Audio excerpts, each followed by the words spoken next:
I love this house hack. This house hack has helped me build a tremendous amount of wealth over the last 5 to 10 years. I'm going to show you how this works. I call it the buy, save, buy, repeat. So what you're essentially going to do is you're going to buy your first home, and then you're going to turn it into a rental, that home you buy first, and you're going to go buy another home. The reason why we're going to do this is because every time you buy a new primary residence, see, most people think that you have to put 20% down on your second home. Since it's not your first time buying, many people think that you have to put a full 20%, and that's not the case. So when you go and you buy your next home, you can do 5% down. So the minimum down payment would be 5%.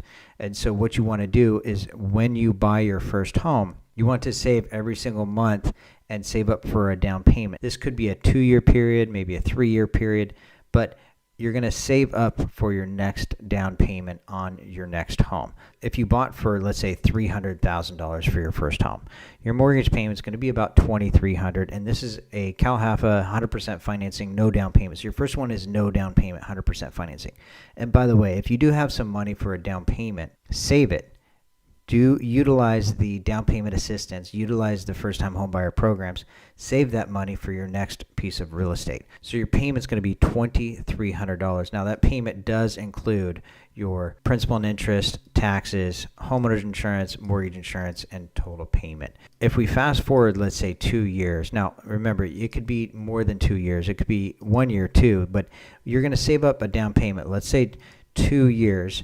Well, in 2 years, this home that you bought for $300,000, based on a 4% appreciation, the value of this home is now going to be $324,000. Now, your loan balance in 2 years is only going to be $287,000. So in just 2 years, you're going to have about $37,000 in total equity in this home. So in 2 years, what you're going to do is you're going to turn this home into a rental. So this next home that you buy, let's say it's another $300,000 home.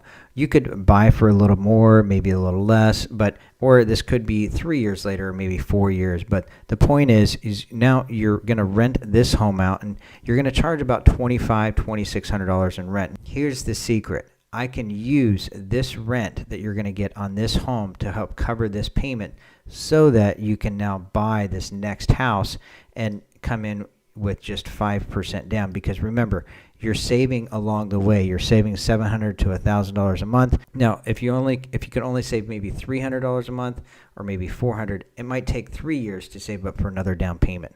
And remember, you only have to put 5% down. So the trick here on this strategy is you have to be willing to move out of the first home that you purchased and move into the second home. If you just want to buy this second home and not move in, well then this down payment of $18,000, all of a sudden you have to come in with about $60,000 to $70,000 for a down payment for a home because you're not going to live in the property.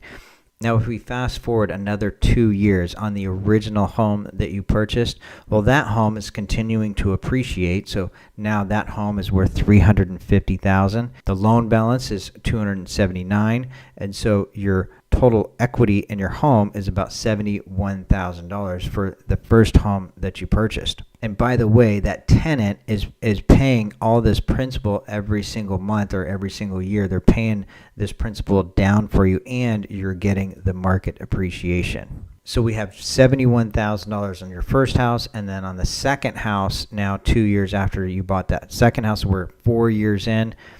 That second home that you bought is $324,000. The loan balance $378,000. Now you have $46,000 in total equity on this home. So 46 plus 71, that's about $120,000 in total equity in 4 years. Now you could keep repeating this process. Fannie Mae lets you have up to 10 properties with mortgages, and by the 10th property, you're going to be pretty well off, pretty wealthy, having quite a bit of cash flow. If you have questions, let me know. I'm happy to help.